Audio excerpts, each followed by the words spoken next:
සුබ දවසක් යනකොට මම ඔයාලට පොඩි වීඩියෝ එකක් කරන්න ගත්තේ. ඉතින් මේ වාහනේ ෂිෆ්ට් එකක්.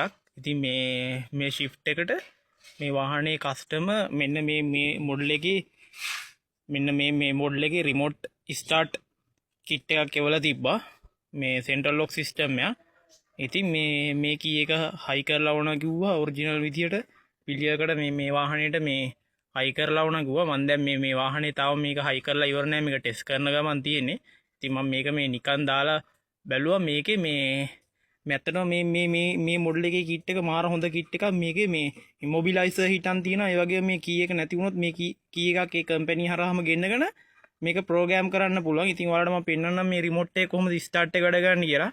මෙන්න මේ කී එකේ මාක් එක තියෙන මේ යතුරේ මාක් එක තියෙන බටන් එක ප්‍රෙස් කරපුවාම මේ වාහනේ ඔටෝ ස්ටාර්ට් වෙනවා.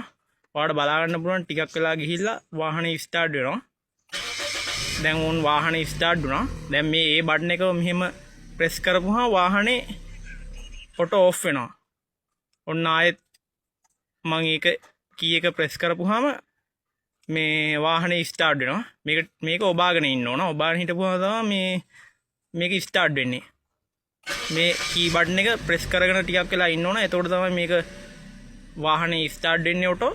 ඒ වගේම මේක අහපව් මේ බටන් එක ඔෆ් මේ බටන් එකම ප්‍රෙස් කරනකොට අහපව් ඔෆ් වෙනවා. ඉතින් මේ වගේ මෙන්න මේ මොඩල් එකේ රිමෝට් කී එකක් හයි කරගන්න ඕන. මේක ඇත්තටම මේ රිමෝට් කී එක හොඳයි. මට කියන්න ඕනේ මේ රිමෝට් කී එකේ මේ සෙන්ට්‍රල් ලොක් සිස්ටම් එක ගැන. ඇත්තටම මේක හොඳ රිමෝට් සෙට් එකක්. ඉතින් රිමෝට් සෙට් එකේ එකක් නෝමල් රිමෝට් එකක්, අනිත් එක මෙන්න මේ වගේ ස්මාර්ට් කී එකක්. මේකේ මේ ඉන්ඩිකේටර්ස් වගේක් තියෙනවා. ඉතින් මේක ස්මාර්ට් කී එකක්. ඉතින් මම හිතනවා ඔයාලට මේ වීඩියෝ එක වැදගත් වෙයි කියලා. මේ වගේ වීඩියෝ එකක් අපි ආයෙත් හම්බෙමු.